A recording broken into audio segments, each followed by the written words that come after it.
تفہیم القرآن سید ابو العلا مودودی سورہ ہود آیات 1 تا 24 اعوذ باللہ من الشیطان الرجیم بسم اللہ الرحمن الرحیم فلعلک تارکم بعد ما یوحی الیک وضائق بہ صدرک ان یقولوا لولا انزل علیہ کنز او جاء معہ ملک۔ تو اے پیغمبر صلی اللہ علیہ وسلم، کہیں ایسا نہ ہو کہ تم ان چیزوں میں سے کسی چیز کو بیان کرنے سے چھوڑ دو جو تمہاری طرف وحی کی جا رہی ہیں، اور اس بات پر دل تنگ ہو کہ وہ کہیں گے کہ اس شخص پر کوئی خزانہ کیوں نہ اتارا گیا، یا یہ کہ اس کے پاس کوئی فرشتہ کیوں نہ آیا۔ انما انت نذیر، تم تو محض ایک خبردار کرنے والے ہو۔ واللہ علی کل شیء وکیل، آگے ہر چیز کا حوالہ دار اللہ ہے۔ تفسیر۔ اس ارشاد کا مطلب سمجھنے کے لیے ان حالات کو پیش نظر رکھنا چاہیے جن میں یہ فرمایا گیا ہے۔ مکہ ایک ایسے قبیلے کا صدر مقام ہے جو تمام عرب پر اپنے مذہبی اقتدار، اپنی دولت و تجارت اور اپنے سیاسی و سماجی دبدبے کی وجہ سے چھایا ہوا تھا۔ عین اس حالت میں جب کہ یہ لوگ اپنے انتہائی عروج پر ہیں، اس بستی کا ایک آدمی اٹھتا ہے اور علی اعلان کہتا ہے کہ جس مذہب کے تم پیشوا ہو وہ سراسر گمراہی ہے، جس نظام تمدن کے تم سردار ہو وہ اپنی جڑ تک گلا سڑا ہوا ہے، خدا کا عذاب تم پر ٹوٹ پڑنے کے لیے تلا کھڑا ہے،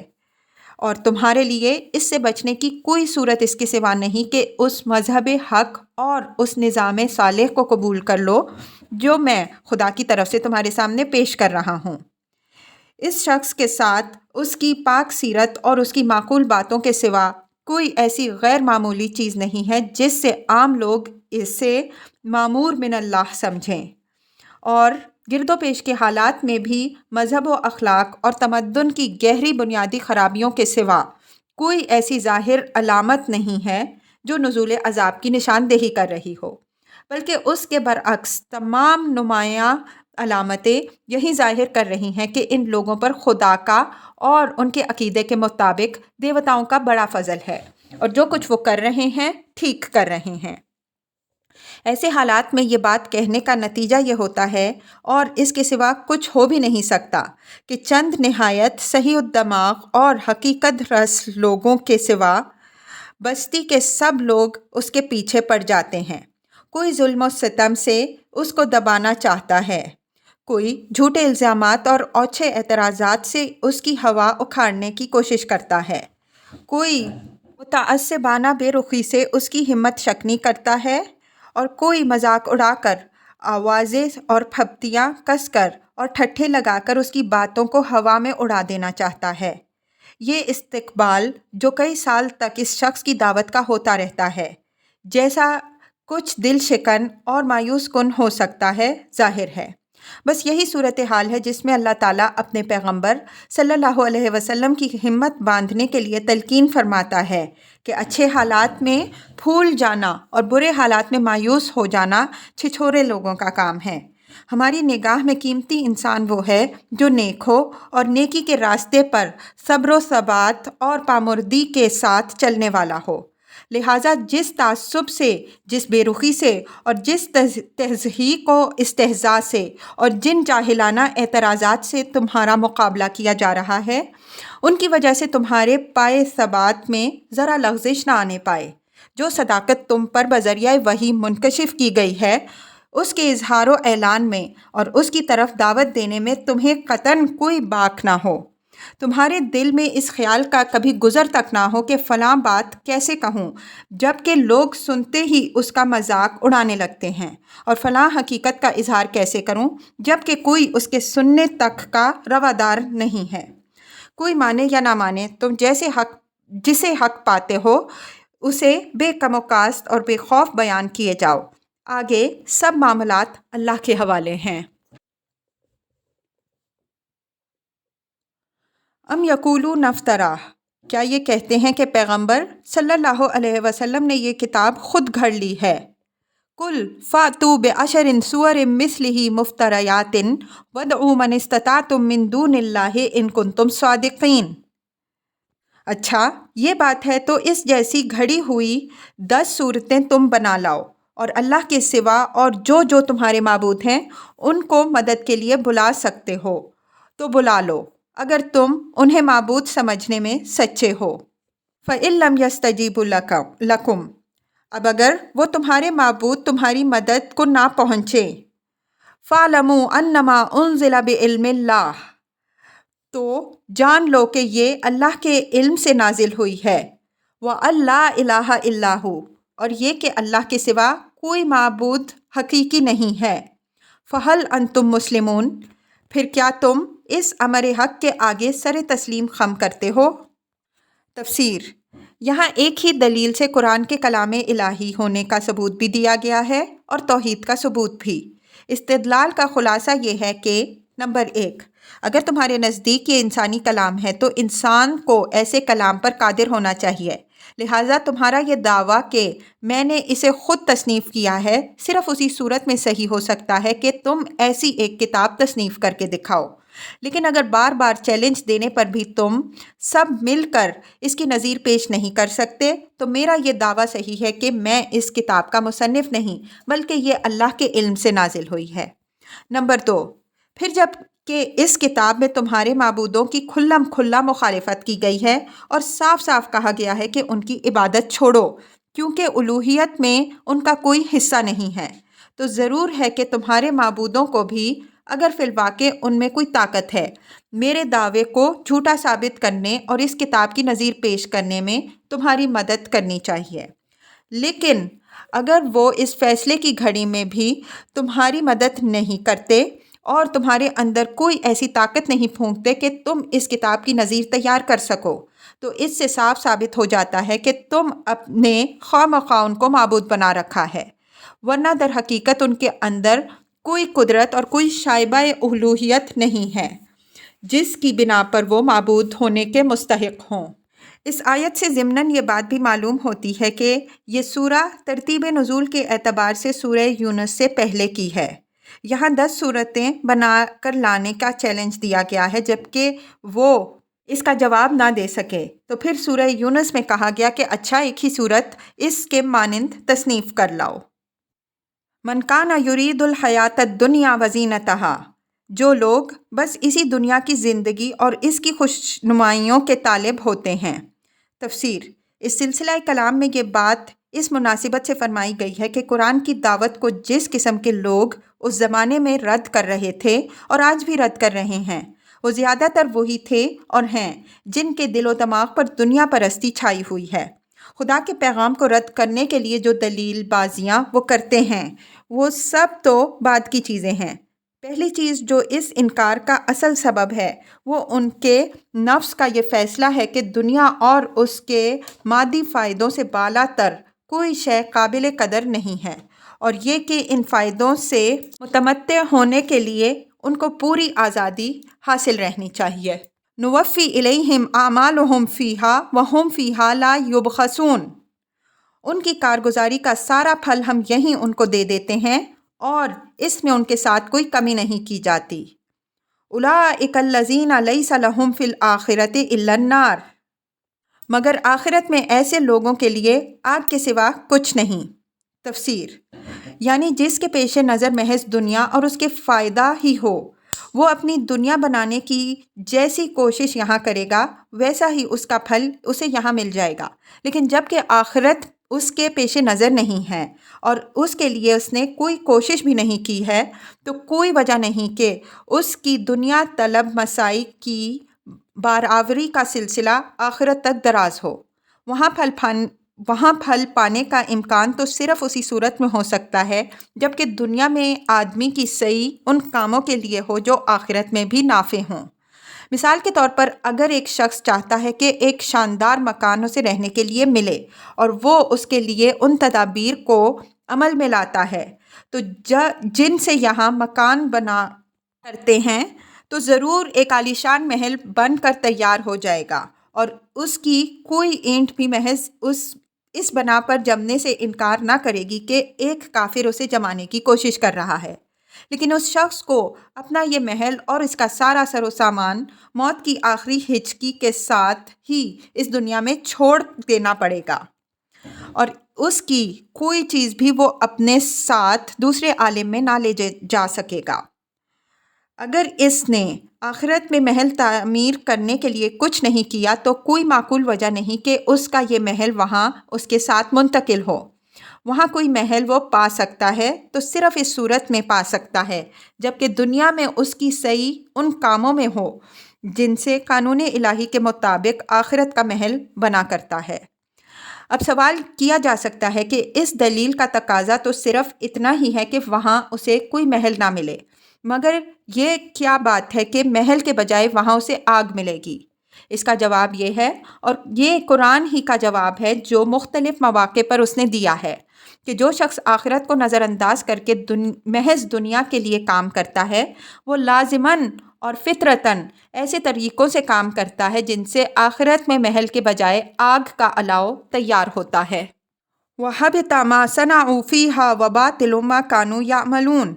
وہاں معلوم ہو جائے گا جو کچھ انہوں نے دنیا میں بنایا وہ سب ملیا میٹ ہو گیا اور اب ان کا سارا کیا دھرا محض باطل ہے۔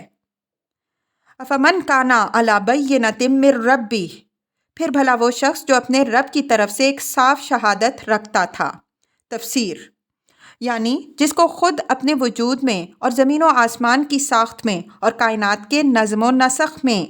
اس امر کی کھلی شہادت مل رہی تھی کہ اس دنیا کا خالق، مالک، پروردگار اور حاکم و فرمانروا صرف ایک خدا ہے، اور پھر انہی شہادتوں کو دیکھ کر جس کا دل یہ گواہی بھی پہلے ہی سے دے رہا تھا کہ اس دنیا کی زندگی کے بعد کوئی اور زندگی ضرور ہونی چاہیے جس میں انسان اپنے خدا کو اپنے اعمال کا حساب دے اور اپنے کیے کی جزا و سزا پائے۔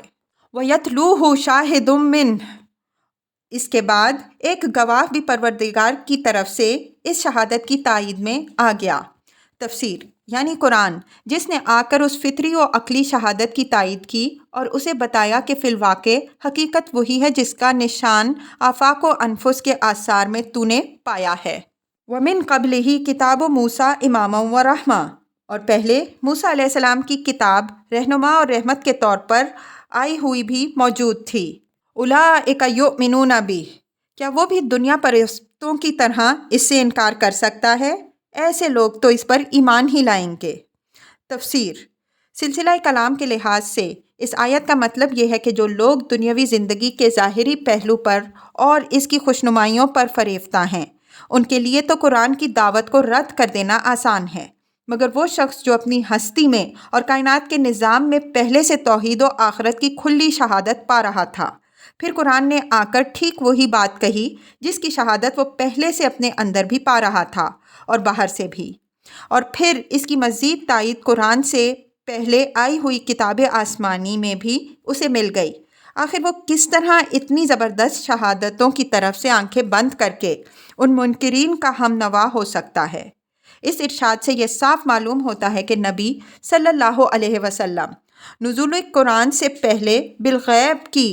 ایمان بالغیب کی منزل سے گزر چکے تھے۔ جس طرح سورہ انعام میں حضرت ابراہیم علیہ السلام کے متعلق بتایا گیا ہے کہ وہ نبی ہونے سے پہلے آثار کائنات کے مشاہدے سے توحید کی معرفت حاصل کر چکے تھے، اسی طرح یہ آیت صاف بتا رہی ہے کہ نبی صلی اللہ علیہ وسلم نے بھی غور و فکر سے اس حقیقت کو پا لیا تھا، اور اس کے بعد قرآن نے آ کر اس کی نہ صرف تصدیق و توثیق کی بلکہ آپ صلی اللہ علیہ وسلم کو حقیقت کا براہ راست علم بھی عطا کر دیا۔ وَمَن يَكْفُرْ بِهِ مِنَ الْأَحْزَابِ فَالنَّارُ مَوْعِدُهُ، اور انسانی گروہوں میں سے جو کوئی اس کا انکار کرے تو اس کے لیے جس جگہ کا وعدہ ہے وہ دوزخ ہے۔ فَلَا تَكُ فِي مِرْيَةٍ مِّنْهُ، پس اے پیغمبر صلی اللہ علیہ وسلم تم اس چیز کی طرف سے کسی شک میں نہ پڑنا۔ إِنَّهُ الْحَقُّ مِن رَبِّكَ، یہ حق ہے تمہارے رب کی طرف سے۔ وَلَكِنَّ أَكْثَرَ النَّاسِ لَا يُؤْمِنُونَ، مگر اکثر لوگ نہیں مانتے۔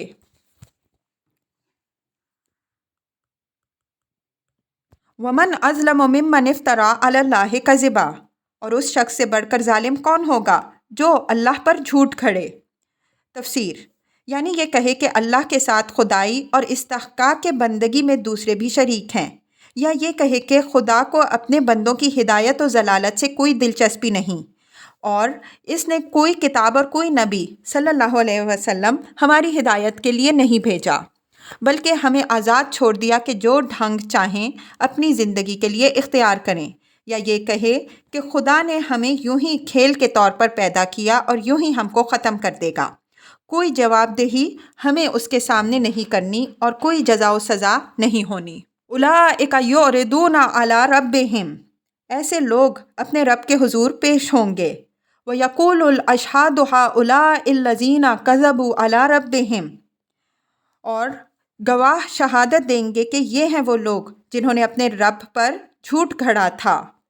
الا لعنت اللہ علی الظالمین، سنو خدا کی لعنت ہے ظالموں پر۔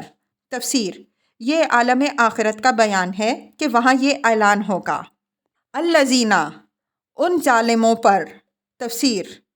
یہ جملہ معترضہ ہے کہ جن ظالموں پر وہاں خدا کی لعنت کا اعلان ہوگا وہ وہی لوگ ہوں گے جو آج دنیا میں یہ حرکات کر رہے ہیں۔ یصدون عن سبیل اللہ ویبغونہا عوجا، جو خدا کے راستے سے لوگوں کو روکتے ہیں، اس کے راستے کو ٹیڑھا کرنا چاہتے ہیں۔ تفسیر، یعنی وہ اس سیدھی راہ کو جو ان کے سامنے پیش کی جا رہی ہے پسند نہیں کرتے اور چاہتے ہیں کہ یہ راہ کچھ ان کی خواہشات نفس اور ان کے جاہلانہ تعصبات اور ان کے اوہام و تخیلات کے مطابق ٹیڑھی ہو جائے تو وہ اسے قبول کریں۔ وَهُمْ بِالْآخِرَةِ کافرون، اور آخرت کا انکار کرتے ہیں۔ اولئک لم یکونوا معجزین فی الارض، وہ زمین میں اللہ کو بے بس کرنے والے نہ تھے۔ تفسیر، یہ پھر عالم آخرت کا بیان ہے۔ وما کان لہم من دون اللہ من اولیاء، اور نہ اللہ کے مقابلے میں کوئی ان کا حامی تھا۔ یضاعف لہم العذاب، انہیں اب دوہرا عذاب دیا جائے گا۔ تفسیر، ایک عذاب خود گمراہ ہونے کا، دوسرا عذاب دوسروں کو گمراہ کرنے اور بعد کی نسلوں کے لیے گمراہی کی میراث چھوڑ جانے کا۔ ما کانوا یستطیعون السمع وما کانوا یبصرون، وہ نہ کسی کی سن ہی سکتے تھے اور نہ خود ہی انہیں کچھ سوچتا تھا۔ اولئک الذین خسروا انفسہم، یہ وہ لوگ ہیں جنہوں نے اپنے آپ کو خود گھاٹے میں ڈالا۔ وضل عنہم ما کانوا یفترون، اور وہ سب کچھ ان سے کھویا گیا جو انہوں نے گھڑ رکھا تھا۔ تفسیر، یعنی وہ سب نظریات پادر ہوا ہو گئے جو انہوں نے خدا اور کائنات اور اپنی ہستی کے متعلق گھڑ رکھے تھے، اور وہ سب بھروسے بھی جھوٹے ثابت ہوئے جو انہوں نے اپنے معبودوں اور سفارشیوں اور سرپرستوں پر رکھے تھے، اور وہ قیاسات بھی غلط نکلے جو انہوں نے زندگی بعد الموت کے بارے میں قائم کیے تھے۔ لا جرم انہم فی الآخرۃ ھم الاخسرون، ناگزیر ہے کہ وہی آخرت میں سب سے بڑھ کر گھاٹا میں رہیں گے۔ ان الذین آمنوا وعملوا الصالحات واخبتوا الی ربہم، رہے وہ لوگ جو ایمان لائے اور جنہوں نے نیک عمل کیے اور اپنے رب ہی کے ہو کر رہے۔ اولئک اصحاب الجنۃ ھم فیہا خالدون، تو یقیناً وہ جنتی لوگ ہیں اور جنت میں وہ ہمیشہ رہیں گے۔ تفسیر، یہاں عالم آخرت کا بیان ختم ہوا۔ مثل الفریقین کالاعمی والاصم والبصیر والسمیع، ان دونوں فریقوں کی مثال ایسی ہے جیسے ایک آدمی تو ہو اندھا بہرا اور دوسرا ہو دیکھنے اور سننے والا۔ هل یستویان مثلا، کیا یہ دونوں یکساں ہو سکتے ہیں؟ تفسیر، یعنی کیا ان دونوں کا طرز عمل اور آخر کار دونوں کا انجام یکساں ہو سکتا ہے؟ ظاہر ہے کہ جو شخص نہ خود راستہ دیکھتا ہے اور نہ کسی ایسے شخص کی بات ہی سنتا ہے جو اسے راستہ بتا رہا ہو، وہ ضرور کہیں ٹھوکر کھائے گا اور کہیں کسی سخت حادثے سے دوچار ہوگا، بخلاف اس کے جو شخص خود بھی راستہ دیکھ رہا ہو اور کسی واقف راہ کی ہدایات سے بھی فائدہ اٹھاتا ہو، وہ ضرور اپنی منزل پر بسلامت پہنچ جائے گا۔ بس یہی فرق ان دونوں لوگوں کے درمیان بھی ہے جن میں سے ایک اپنی آنکھوں سے بھی کائنات میں حقیقت کی نشانیوں کا مشاہدہ کرتا ہے اور خدا کے بھیجے ہوئے رہنماؤں کی بات بھی سنتا ہے، اور دوسرا نہ خود آنکھیں کھلی رکھتا ہے کہ خدا کی نشانیاں اسے نظر آئیں اور نہ پیغمبروں کی بات ہی سن کر دیتا ہے کیوں کر ممکن ہے کہ زندگی میں ان دونوں کا طرز عمل یکساں ہو اور پھر کیا وجہ ہے کہ آخر کار ان کے انجام میں فرق نہ ہو؟ افلا تذکرون، کیا تم اس مثال سے کوئی سبق نہیں لیتے؟